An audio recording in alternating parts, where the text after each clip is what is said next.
Time now for Focus. It ferries 22 million passengers a day on 18,000 trains. It's one of India's biggest employers, but it also has serious security issues. 50,000 people have died on train tracks in India in the last 3 years.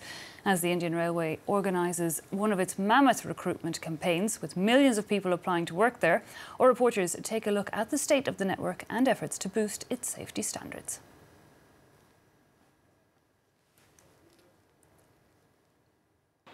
Every morning, 23-year-old Prakash arrives at this coaching centre in a neighbourhood in North Delhi. For the past 7 months, he has been preparing for an examination that could result in a job offer from the country's largest employer, the Indian Railways. How many of you have filled in the forms for the Group D entrance exam? I have, sir. In a government job like this one, it is assured that you will receive benefits until you retire at the age of 60. Nobody can fire you easily. You get paid on time and there are travel incentives. A job with the railways is seen as a stable career option. Students come here from all over India. In rural areas, people want to get government jobs, like railway jobs, so that they can get a fixed income. They migrate to cities, hoping for better training and start preparing for the examinations. These students are among the 23 million people across India who have applied for 127,000 vacant positions for engine drivers, technicians, track inspectors and carpenters, among others.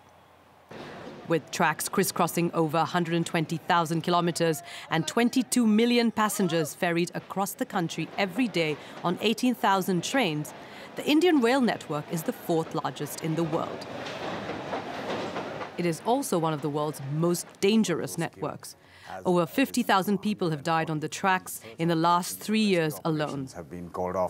To improve standards, Prime Minister Narendra Modi's government has earmarked 114 billion euros to upgrade and modernise the entire network. One of the 19 stations selected for a complete overhaul is this busy hub.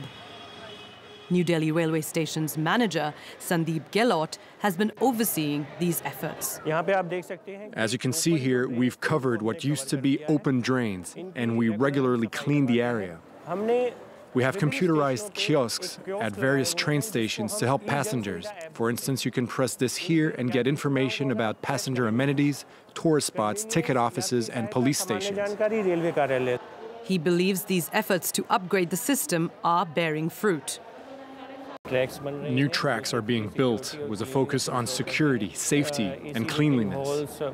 We're equipping waiting halls with air conditioning, bookstalls, drinking water, assistance booths, wheelchairs, golf carts. All this technology is being used to better serve our passengers. For passengers long used to overcrowded, dilapidated infrastructure, the improvements are impressive. Before, you had to come in person to check your reservation status. Now you can do it all on your mobile phone. Train timings have improved. They're more punctual. But there is still room for improvement, say others. Toilets are often in a bad condition. On several trains, they are very dirty. The pace of progress across the sprawling network remains very slow.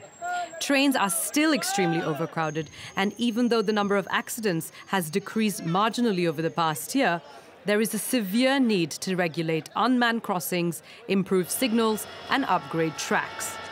For the cash-strapped railways, this is a daunting task. But they're hoping that this latest recruitment drive, the largest of its kind in the world, will be an answer to some of their problems.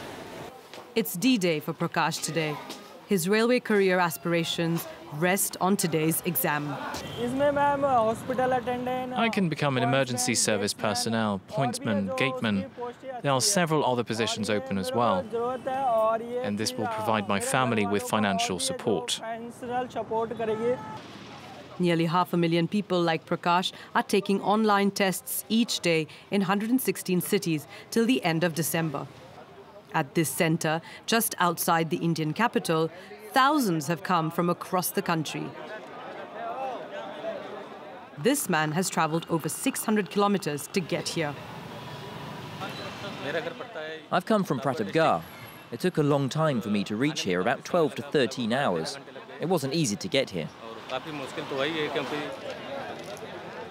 They'll have to wait until early next year to find out how they fare. The next challenge for the Indian Railways will be to adequately train the new recruits, who will be part of the efforts to overhaul a 165-year-old institution.